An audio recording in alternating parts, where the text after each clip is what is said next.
All right, hello everybody. With me missing, going to be out Friday afternoon. This is our recorded lecture to kind of make up for that missed lecture period then. So I'm going to kind of just go into things here and we're going to pick right up where we last left off with talking about then motility.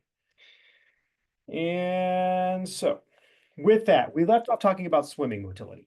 Again, swimming motility, this is where it takes place in a liquid environment. So it's going to be the cells moving through water.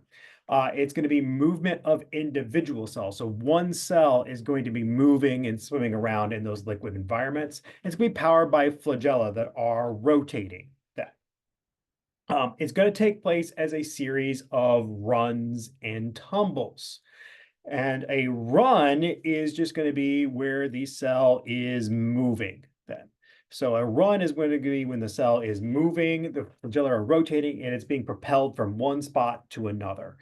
A tumble is then going to be that cell spinning in place, tumbling in place. So it's going to stay in this one, but the cell itself is going to be spinning around in one spot. Now, one thing I left off talking last lecture about, though, is that runs are random in direction. And what I mean by that is as that cell spins and spins and spins in place, if it happens to be pointing in that direction when it comes out of the tumble, that is also the direction that it runs in, for instance. If it happens to be pointing in this direction when it comes out of the tumble, again, that's the direction it runs in when it goes in. But it's always random. The orientation of the cell coming out of the tumble is always random. Now, again, the run is going to be a rotation of the flagella that moves the cell. The tumble is going to be a counter rotation of the flagella that causes the cell to spin in place and reorient. But then when it comes out of the tumble into the run direction is always at random. It also turns out that the hook region orients differently based upon the direction of the rotation. So sometimes you might be getting a clockwise rotation, and the hook will take one type of orientation there, and that would result in a run, for instance. Maybe, though, you start doing a counterclockwise rotation. Well, the hook will orient a little bit differently, but that changes how the flagella is, and that causes a tumble instead of a run. The flagella is rotating during a run. The flagella is also still rotating during a tumble. But because the hook is oriented one way during a run and maybe a different way during the tumble, it changes the way as those flagella rotate. It changes the way it causes the cell to kind of move around. During that one hook orientation, it causes runs. During the opposite hook orientation, it causes a tumble. With that also being said, some species of bacteria do a run when they are going clockwise rotations, but other species of bacteria, it turns out, actually do tumbles when they do a clockwise rotation. It's actually species specific.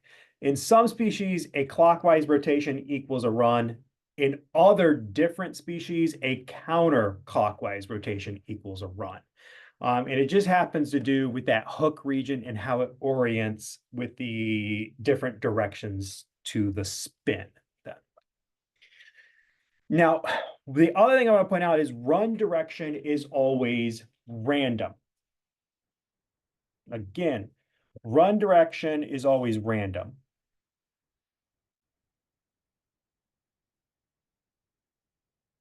Individual run directions always are random. But we can have something called chemotaxis. And chemotaxis is not describing the movement of an individual run, but a series of runs.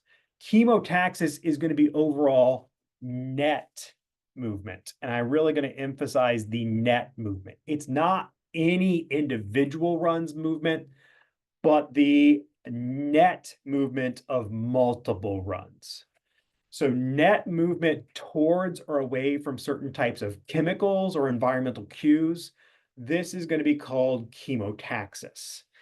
And with chemotaxants, you can sometimes have chemoattractants. And these are going to be things that the cell moves towards, or you can have chemorepellents. And again, the cell moves away from chemorepellents then. But this is, again, net movement. Anytime we're talking about this one, I'm talking about net movement, not an individual run, but the addition of multiple runs over time results in either net movement towards a chemoattractant or net movement away from a chemorepellent is what we're really talking about with chemotaxis. So again, with any kind of chemotaxis, you might have, this is supposed to be a run, every point then is a tumble. So here's a run, here's a tumble, run, tumble. Whenever you do not have any chemotaxis, the directions of the runs, the lengths of the runs are often random. And you can see the cell just kind of moves, but there doesn't really seem to be any type of rhyme or reason to its overall net movement. Each individual run is random in nature, and then the cell's not really seeming to move in a net direction in any particular way. So this might be what chemotaxis might look like without any type of chemoattractant or chemorepellent present.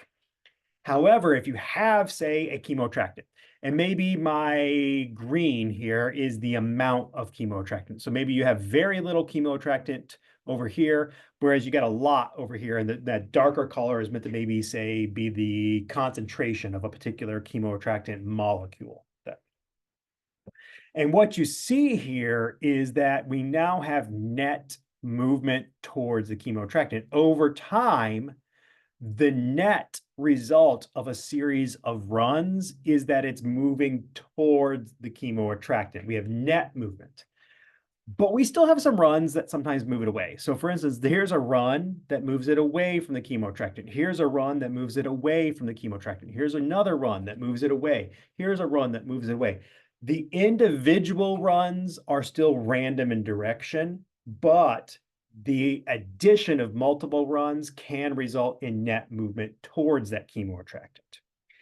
This is because there are going to be a way to assess temporal changes in molecular concentrations.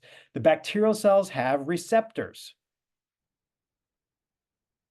for attractants, for repellents.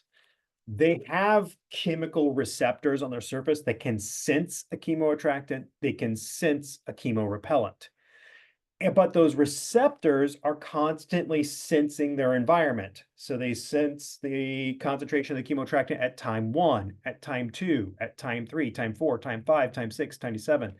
They're constantly sensing the concentration of a particular chemoattractant or alternatively a chemorepellent over time. Temporal changes in molecular concentrations. And what ends up happening is you don't get directed movement. Instead, based upon the receptor cues, you affect the rate of the runs versus tumbles. This is basically just a fancy way of saying runs are longer or shorter. So what ends up happening here is if you have a run and you're sampling, and here you have a run and the receptor samples the environment for that chemoattractant, and then you have the run and it samples the molecular concentration of the chemoattractant, and it's still running. But as it runs, it's sensing the concentration, okay, over time. And what they're finding is as long as it's running in this direction, the attractant concentration is going up. So as it moves in this direction, the attractant goes up. The attractant goes up compared to the previous sample. The attractant goes up compared to the previous sample. The attractant goes up previous sample. What this basically means is runs And what this controls is runs towards, oops, a attractant are longer, runs away are shorter. And this results in net movement. So what we're going to see here is if a run like this one is going towards the attractant, and as it goes towards the attractant, the molecular concentration is getting higher, that is a longer run. But now it spins, it tumbles in place, it goes in a random direction, but now it's going to be going away from the attractant over time, and that run is shorter. Again, it tumbles in place and spins in place, it goes in a random direction, but that run is going away from the attractant, so it goes shorter run. Again, spins in place, random direction, spins in place, random direction. But now this random direction happens to have the attractant concentration going up while it's running. And so that run lasts for a longer period of time. Again, spins in place, random direction, but it's going away from the attractant, so it has a short run. Spins in place, goes in a random direction, but it's going towards the attractant. Attractant molecule is increasing over time, and so that run ends up being longer. So it does not affect direction of runs at all, chemotaxis. It affects the length of the runs. Runs towards an attractant are longer, runs away from the attractant are shorter. But the opposite is true for a repellent. If it's sensing a chemorepellent and then runs towards a chemorepellent are shorter, runs away from a chemorepellent are longer then. So I'm using attractant as the thing, but you would flip everything around for a chemorepellent then. And again, the idea is it's always net movement that we're looking at. Okay, so that's a little bit on chemotaxis.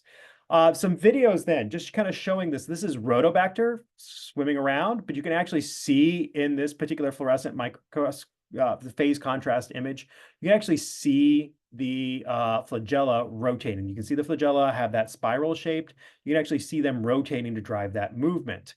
You can actually also see that this cell right here kind of stops and it's tumbling in place at the moment. So we can see some runs, we can see some tumbles, and this guy's tumbling in place for a while. This is Escherichia coli swimming around. Again, fluorescent image, but you can see that these flagella are rotating. You can drive their movement. Occasionally you see like this guy tumbling in place. Also, you can see sometimes like right here at the very beginning of the movie, right here at the very, very beginning, watch this guy, you actually see a flagella leave a bundle.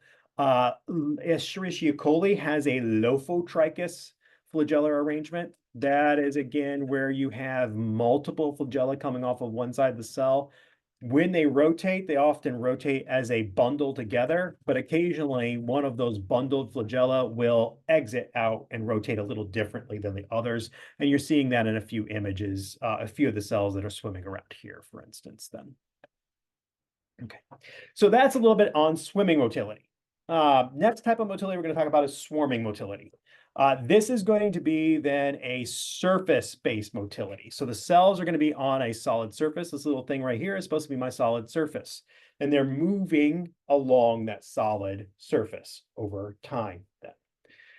This is actually going to be a social group behavior. Remember, swimming motility was in liquid. Swimming motility was movement of individual cells. This is different for swarming motility. Swarming motility is not in liquid, it's across the surface, and it only works if it's a bunch of cells moving as a group, or in essence, moving as a swarm. You probably heard the term swarm of bees or anything like that, but it's a big group of bees moving as one. Well, swarming motility is going to be a big group of bacteria as a group moving as one then. This one is going to be powered by flagella. So flagella are going to drive the movement of the cells during swarming motility. And that's similar to swimming, but it's a little bit different. And in fact, the cells are usually what are called hyperflagellate.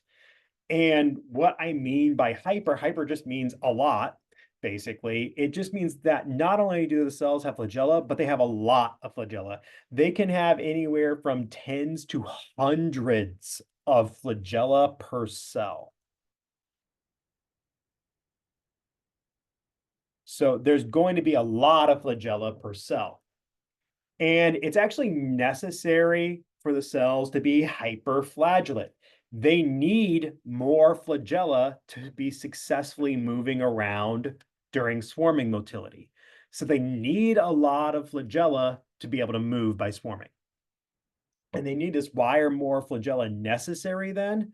Well, what you have here is the cells are on a surface. So I got my cell here, and then they gotta slide along that surface. But they're sliding, they're rubbing against the surface, and there's a lot of friction. So when we do swarming motility, has a lot of friction or drag compared to swimming motility. And so because there's much more friction or drag forces involved, that slows the cell down. It makes it harder for it to move. So why do you need more flagella? You need more flagella for more force or power. You need the more flagella working to generate more power to undergo those much larger friction or drag forces involved when it comes to swarming motility. In essence, the cells are kind of scooting along that solid surface then. The other thing is not only do they require more flagella for more force, they usually also require what's called a surfactant. And that surfactant is a type of chemical molecule that will reduce surface tension and reduce the drag involved. What exactly, though, do I mean by a surfactant molecule? And it does require a surfactant. You have to have a surfactant for then swarming motility to work. So, whoops. So what exactly is a surfactant then? Surfactant is, well, kind of an acronym. It stands for surface active agent. So it's really kind of putting those terms together, and that's what it is. Really, it's a kind of a generalized term. There's a lot of different kinds of surfactant, but they're usually some type of extracellular amphipathic molecule. In essence, though, it's a soap or detergent molecule is more commonly what we kind of call these kinds of molecules. It's usually got a hydrophilic charged side and then a hydrophobic uncharged side. And that's a common category for a lot of different types of soap or detergent molecules. They have a charged side and an uncharged side, or amphipathic. With these particular molecules, if you ever gotten soap, for instance, on you, it is slippery. It's a slick molecule that can be used to reduce surface tension. Think of these again, maybe if you guys have ever done a slip and slide. You do the slip and slide, you do the water on it. But if you just do kind of the plastic slip and slide plus the water, you do not slide very well. In fact, you probably will kind of hurt. Typically, to have an effective slip and slide, not only do you have to do the water on top of that, but you usually also use some dish soap or other kinds of soap. Those soap molecules make things much more slippery, and then you can go a lot faster down the slip and slide, and it doesn't hurt as much if you're trying to do it, for instance. In essence, that's what the bacteria do. They're laying down a surfactant that reduces the surface tension, reduces the drag, and then they can move along that solid surface a lot more effectively then. Okay, swarming motility then. Whoops. So with the swarming motility, this is an example of Serratia marcescens that is doing swarming motility. You can see it's a bunch of cells as a group, and then they swarm across the surface of a plate in this particular microscope image over time. But you can see they're kind of all these cells are hyperflagellate. All these cells are pushing on one another. And it's only the combination of surfactants, multiple flagella, but also one cell pushing on another, pushing on another, pushing on another. It's only by the cells working cooperatively that you then get them moving across the plate surface. You typically don't ever see a swarming cell go off by itself. It just cannot generate enough force unless it's working in a group. This is then going to be Proteus mirabilis. This is also capable of a bacteria capable of swarming motility. It's time lapse on a plate. But what you're going to see is that it swarms. What you also might see is that you see these concentric circles. It typically swarms in waves. So this is a first wave or group of cells moving. This is a second wave, a third wave. But as we watch them swarm over the plate, it typically radiates out in these waves or groups of cells from that initial inoculation point then. And that's again just showing that these cells can only move as a group cooperatively together then. So again, swimming is going to be taking place in liquid as these cells moving around by themselves. For instance, if we're looking at these E. coli cells that are swimming around. Whereas then something like swarming, again, the cells are, we only see groups of cells moving typically. So we see these groups of cells that can move around and are moving on these solid surfaces. It's isolated swarmer cells. It's not that they can never move, but that's pretty rare that they can move around. Okay. Some other common features of swarming motility. Some swarming bacteria become what are called filamentous, where they just become these long, long cells. And this is due to some changes in their cell division where they'll continue to replicate their DNA. So this is a copy of the DNA, a second, a third, a fourth, a fifth, a sixth, for instance, but they don't go through cell division. So what you get is the shared mass of multi-nucleoid, multi copies of the DNA inside the cell, but the cell just gets really long and elongated, or what's called filamentous. Many swarming bacteria are multinucleoid. Again, this is it has to do with changes in the cell division and cell cycle. They're still replicating their DNA, but they're not going through cell division. So you get one version of the nucleoid here in the cytoplasm, a second, a third, again. Some swarming bacteria have two different flagellar systems. There's many types of bacteria that sometimes do swimming, but sometimes swarming, but they actually have two different flagellar systems. They have a type of flagella that's used for swimming, and they have a similar but different flagellar system for swarming. So some bacteria can do both. Some bacteria only do swimming. Some bacteria only do swarming. Some bacteria do both, for instance, but they might change the type of flagella they use to do swimming versus swarming. And swarming is then thought to be triggered by surface contact, where the cells are contacting the surface, and that causes them to enter into a swarming response. They can sense that they're on a surface, and then they'll change the type of motility that allows them to move over that surface then. Okay, so that's a little bit then on swarming motility.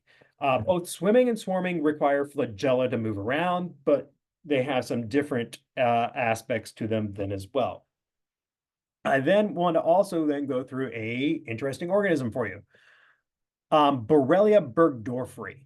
This is a causative agent of Lyme disease, and I'll talk about Lyme disease more here in just a second. Lyme disease are spread by tick bites. The Borrelia burgdorferi, if this bacteria is in the tick, when the tick bites a host, like a human, it injects the bacteria into that human, and then it's the bacteria that causes Lyme disease. But that Borrelia burgdorferi bacteria is spread by tick bites. And so, for instance, I have a few ticks here. Borrelia is then a spirochete, so the cells are in a spiral shape or morphology. Part of the reason that they're in that spiral morphology is because they have something called an endoflagellum. So if we look at these Borrelia cells, and this right here is like I have my Borrelia cell, but I took a cross section of it. So say this is my entire Borrelia cell over here, but I cut it.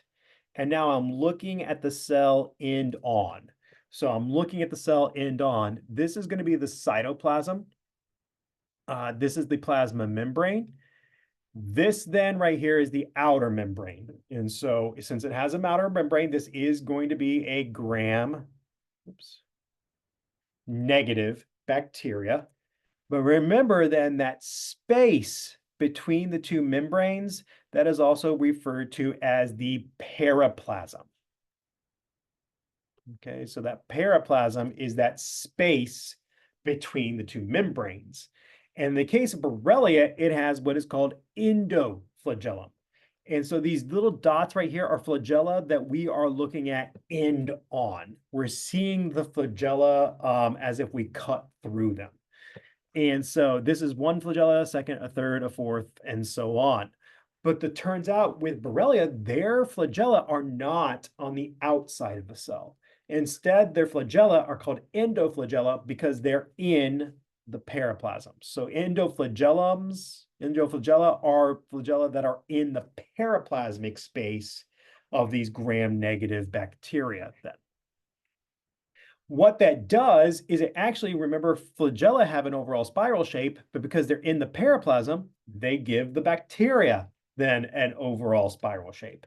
So why is the bacteria, the spirochete bacteria, why is a spirochete shape? It's actually because of the endoflagella in the periplasm that gives them that spiral thing. But what it also does is it makes the cell look like a corkscrew, in essence, has that spiral shape, and that's how it moves. If it gets into a host body, the cell will rotate.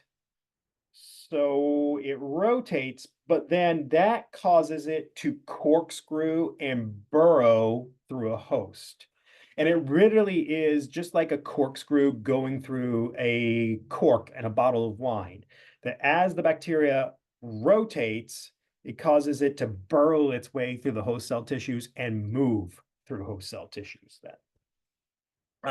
And that's how it's going to move, do this special kind of motility that we haven't talked about previously, but it's a special type of motility that it'll do inside the host organism. With that, as the bacteria moves away from initial bite site, so this right here might have been where the initial bite site was. So this might be the initial bite site. As the bacteria, it's going to radiate away and move away from the bite site, but it typically does this in waves. And for instance, this might be one wave of the bacteria moving around, a second, a third, a fourth wave, for instance. And this then refers to what is called a bullseye rash. This is a common characteristic of Lyme disease, that as the bacteria moves by burrowing its way through our body, it sets up these what are called bullseye rashes, which is a common characteristic then of Lyme disease. Borrelia then is interesting for a few other reasons. It's one of a handful of organisms, cellular organisms, that requires no iron. It's also unusual for bacteria in that it has a linear chromosome instead of a circular chromosome. So most cells require at least a little bit of iron to live. It turns out Borrelia doesn't need any iron, which is unusual. And again, it's unusual for a bacteria specifically that it has a linear chromosome instead of a circular one. Now, with Lyme disease more specifically, symptoms of Lyme disease include things like erythema migrans, which is the technical term for that bullseye rash. And that bullseye rash is, again, a series of inflammatory circular types of things that looks a little bit like a target or a bullseye. It's fatigue, chills, fever, headache, muscle and joint ache, swollen lymph nodes. That's kind of flu-like symptoms. And unless somebody knows they've been bitten by a tick, a lot of times Lyme disease is misdiagnosed as flu at first, except for then flu usually gets better after a few days, and Lyme disease just kind of keeps going. And so a lot of times, if someone does not know they have a tick, if somebody is bit by a tick, the doctor is immediately thinking possibly Lyme disease. But if they don't know they got bit by a tick, they might get mistaken for flu until the symptoms don't start to get better after a certain time period. And then they might be looking at Lyme disease, especially in the areas of the US where Lyme disease is most prevalent. There is usually about 30,000 cases per year of Lyme disease in the US, but that has been going up over the last decade. That number keeps going up year by year by year. It is most prevalent in the Northeast and the upper Midwest then of the US. This is where Lyme disease is most prevalent. However, it is becoming increasingly common also on the West Coast and in a few parts in the southern US then as well. Used to be mostly confined to this part of the US, but it's starting to move into other. And it just basically is that bacteria, it's just starting, it's spread by tick bites. But as there is climate change. As things are warming, as the climate is gradually warming, we're actually getting more ticks. So the problem with climate change is usually it's pretty beneficial to insects and ticks included. So we're getting more ticks, and with more ticks, Borrelia is spreading better. With Borrelia spreading better, it's actually moving into other climates and other areas of the US where it maybe was not very prevalent previously. With that being said, Lyme disease is typically treatable via antibiotics. So typically, once a patient is diagnosed with Lyme disease, they can be given antibiotics, and that will cure the disease. All right, next type of motility we're going to talk about is twitching motility. Again, this is going to be a surface motility. So it's going to be cells moving over a surface. However, it is not mediated by flagella. Instead, it's mediated by a pilus. It's pilus for singular or pili, which is the plural version of that then. And I'm going to talk about what a pilus is here in a second. In essence, though, if you have a cell, it's on a solid surface, a pilus structure, which is supposed to be what is in red here, a pilus structure extends out away from the cell and anchors onto the surface. So it anchors onto that surface.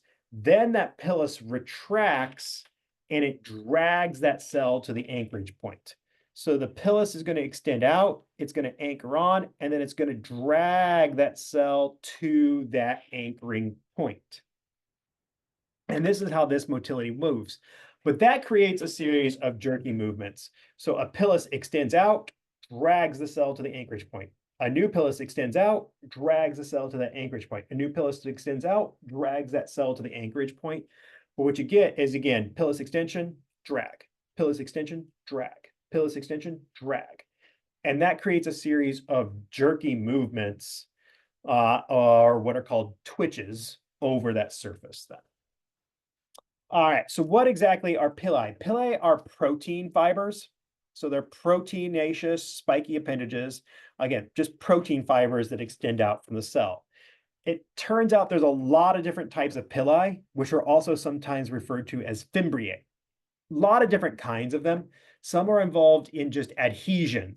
This is anchorage to surfaces. Some are involved in twitching motility, and we're going to talk more specifically about those. Some are involved in genetic transfer, or what are called sex pili, and just moving genes from one cell to another. And we're going to talk about those later on in the semester.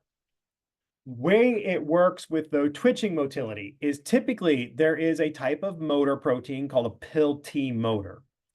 This will control PIL-A. So PIL-I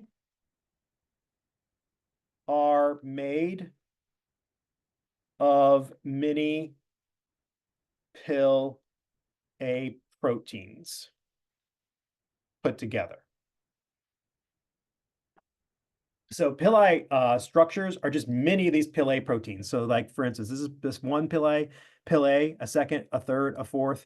But all of these pil-A subunits collectively form that pilus structure.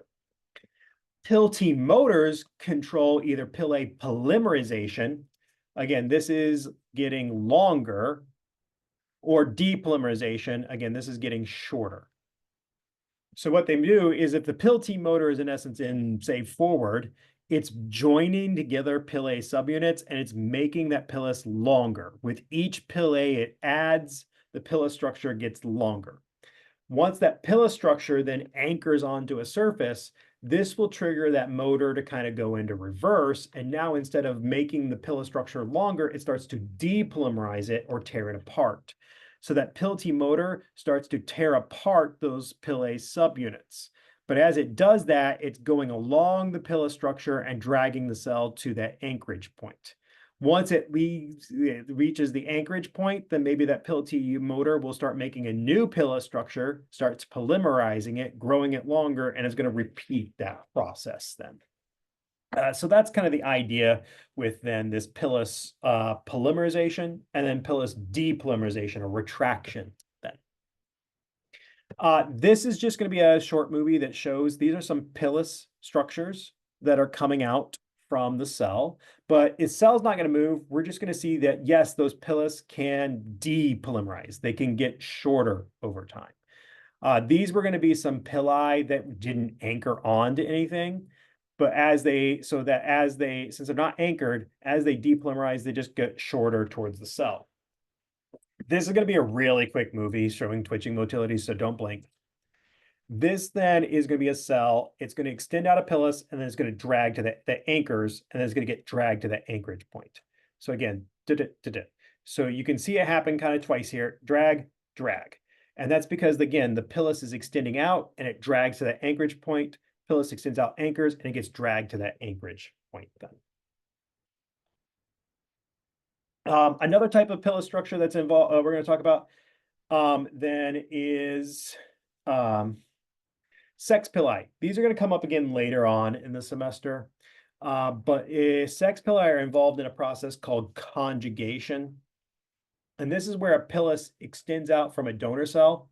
The pilus attaches onto a recipient cell. Then that pilus retracts and it brings the donor and recipient cell in very close proximity to one another, keeps them tied together. And then some other things are going to be involved in transferring some gene sequences, some DNA is going to get transferred from the donor cell into the recipient cell. We're going to talk about this process a lot more detail later on the semester, but a pilus structure is involved in this conjugation process. All right. Next type of motility we're going to talk about is gliding motility. Gliding motility is also still going to be a surface motility. I don't have that on here, but it is a surface motility. So it's going to be movement over a surface.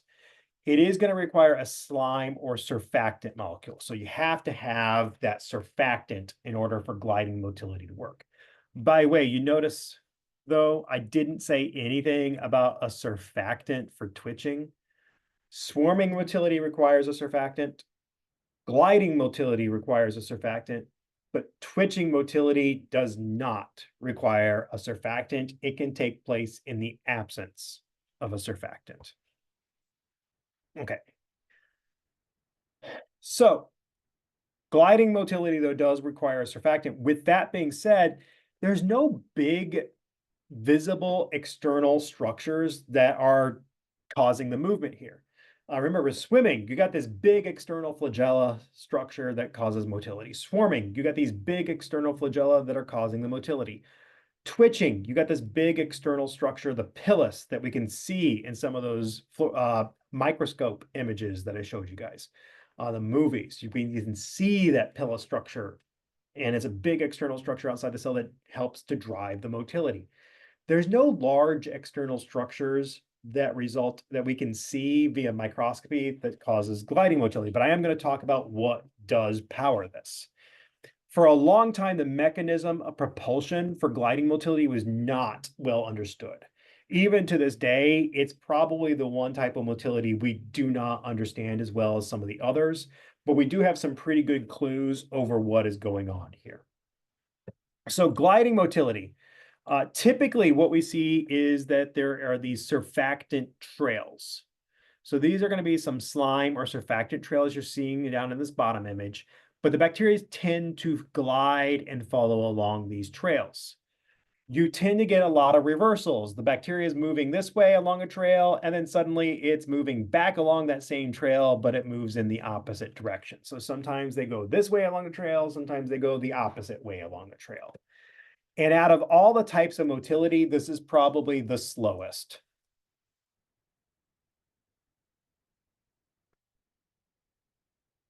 This one's a lot slower than swimming, swarming, or twitching that we've talked about previously, though. Okay. So gliding motility. This one's a little different than some of the others. This one's a little got a little bit more harder to explain exactly how it works. That's partially because it doesn't have any big external structures that are easy to see. So it took a while to figure it out. So what is going on in gliding motility? It turns out there are some structures involved, but they're just hard to spot because they're kind of just mostly either in the cell or just barely sticking out of the cell. And so one of the models for how this one is that you have what are called focal adhesion complexes, and then you have an internal helical tract. So there's kind of two parts to a possible gliding mechanism. There's these focal adhesion parts, and then a second internal helical tract part. And the idea is that internal helical tract is inside the cell, just inside of the plasma membrane. But then there's the focal adhesion complexes that span the cellular envelope. So they pass through the inner membrane, the cell wall, say the outer membrane, if we're talking about a gram negative, but they just barely stick out into the environment. But they barely stick out in the environment. They pass through the cellular envelope, and then they attach on to that internal helical tract. And that is what's thought to kind of be the setup for the gliding motility. You got these focal adhesion complexes that can be out in the environment just a little bit, but also attached to an internal tract. All right. What is thought to happen is one of the focal adhesion complexes. So AGLZ. AGLC is a focal adhesion complex. So it's not the tract, but it's a focal adhesion complex protein. What they did is they did some studies of AGLZ in a type of bacteria called Myxococcus xanthus then. With this guy is what they found is that AGLZ is the focal adhesion complexes and is required for gliding motility. What they did is they fused AGLZ to green fluorescent protein so they can visualize it via fluorescent microscopy, and they tracked a cell over time. So this is the cell here at some 0 time point. Here's a cell after a minute, cell after 2 minutes, cells after, say, 4 minutes here. So they're tracking the movement of that cell over time in these series of images. And what they found is that the focal adhesion complexes would form complex. So you have a grouping of the focal adhesion complex here and here at point 1, point 2. And that those focal adhesion complexes over time don't move. So this focal adhesion complex at the 0 time versus the next time point versus the next time point, they're showing it with the arrows, is in the same spot. The second focal adhesion complex stays in the exact same spot relative to the environment over time, but that the cell itself is moving. So what we see, if this is a focal adhesion complex, we see that they stay in the same spot, but over time, the cell is moving forward. And then when a focal adhesion complex reaches the end of the cell, it gets broken apart. And then the cell will start to form new focal adhesion complexes at the forward part of the cell. But again, its cell is moving over time, but focal adhesion complexes are staying, the cell moves relative to what are called stationary foci, stationary groupings of these AGLZ focal adhesion complexes. The AGLZ is stationary relative to a surface. Okay, so what's going on here, and maybe how can I kind of explain what's happening a little bit better? So this is sometimes referred to as the monorail model. And if we think about a monorail, say this is a train car on a monorail track. What we think of as the cars move relative to the track. So the track stays stationary. The track is on the ground, it doesn't move. But the cells move over the track. That's what we think of with kind of just a classical train or monorail train model. So I'm going to flip this around just to kind of do this. But again, track in blue, cars in, then my yellow or green are supposed to be, in essence, the train cars. Now, we call the monorail model for gliding motility because what ends up happening here is my train cars are now going to be the focal adhesion complexes. But now not only do I have a track, and this is going to be my internal helical tract, the cars are going to be the focal adhesion complexes. But now I have a gray, I have the surface out in the environment then. Just to kind of go through while I'm using this. What we're going to have here is now the cars are adhesion complexes that are stuck onto the surface. So the cars are anchored onto this surface and they are not going to move. The focal adhesion complexes don't move. The surface doesn't move. Certainly, because that's the surface outside of the cell. Instead, the track moves.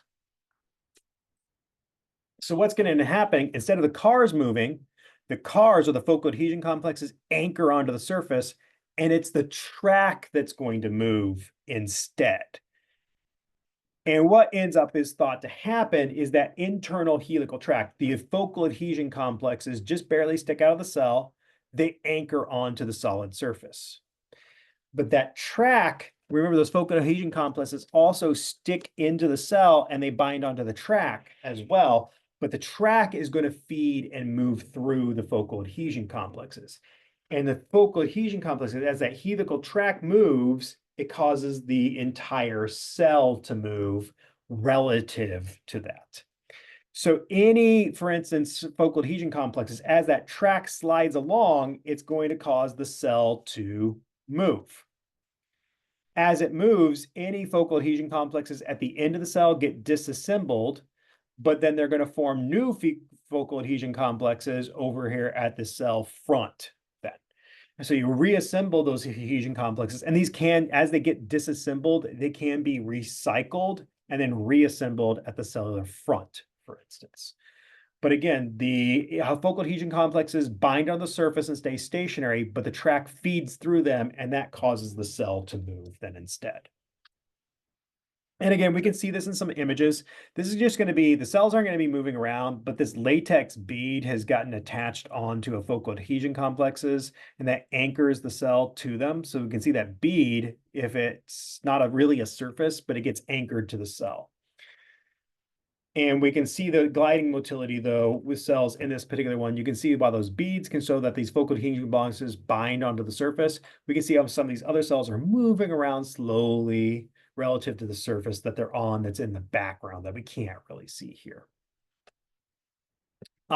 These focal adhesion complexes barely stick out of the cell. So this explains the lack of visible external motors on the outside of the cell. We don't have these big structures outside the cell that are driving the movement because these focal adhesion complexes just barely stick out and anchor onto the cell. With that being said, we know that there are bacteria that do some gliding motility. There's many kinds of bacteria like Myxococcus xanthus where we can see this AGLZ protein is in them. We can see this function. But we see other bacteria that can do gliding motility that don't seem to have a version of AGLZ. And so there might actually be multiple different mechanisms of gliding motility aside from the one that I just talked about here. And we just don't completely understand all of that. There might be a bunch of different things that we call gliding motility that are slightly different than one another. All right, last type of motility we're going to talk about is floating motility.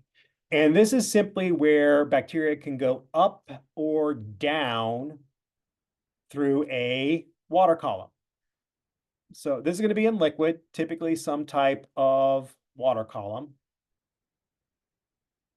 And cells move either up or down through that water column then. This is driven by what are called gas vesicles. The gas vesicles will either inflate with air, so they inflate with air, or and this causes them to increase the cells to increase in buoyancy, and they will rise up, go up. Or if those gas vesicles deflate, that will cause them to sink. Not all bacteria have the ability to do floating, but this tends to be pretty common in photosynthetic bacteria. Photosynthetic bacteria are ones that do photosynthesis. They use light, and light is going to be brightest up at the top. And so if they're up at the top, they get the most light, they do the most photosynthesis. So they use this floating motility to make sure they're up near the surface where they can get the most light and do the most photosynthesis then. And this helps them out. These are some gas vesicles. These are not organelles. Instead, they are protein-bounded compartments inside the cell that are permeable to gas. And again, sometimes they can inflate with air, with gas, and that makes the cell rise. They can also sometimes deflate, and that makes the cell fall. That being said, it takes energy to inflate these and stay inflated. So for gas vesicles to work, to stay inflated, the cell does have to spend a little bit of energy to drive that process then. Okay. So you might, why do I bring that up? You might have noticed here that I said sun versus night. So this is actually going to be day versus night here. And what I also am going to say is that during the day, the cells tend to rise. And during the night, they tend to fall.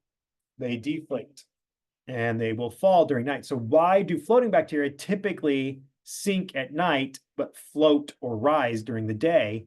Why is that the case? Again, it takes energy to fill those gas vesicles. And at nighttime, the photosynthesizers have reduced energy. They get energy from light. So during the daytime, they want to be at the top to get light, and they also have lots of energy while they're getting that light, so they are nice and happy. But during nighttime, there's no light, and again, they have less energy and basically what they do is this is a way of conserving energy. There's no point in them being up at the top during the nighttime because there's no light for them to do the photosynthesis then. So if they were spending energy to inflate their gas vesicles and be up here, that's a big waste of energy, and that would be less efficient then. All right, that's then it for my recorded lecture. Kind of finishes up the motility section.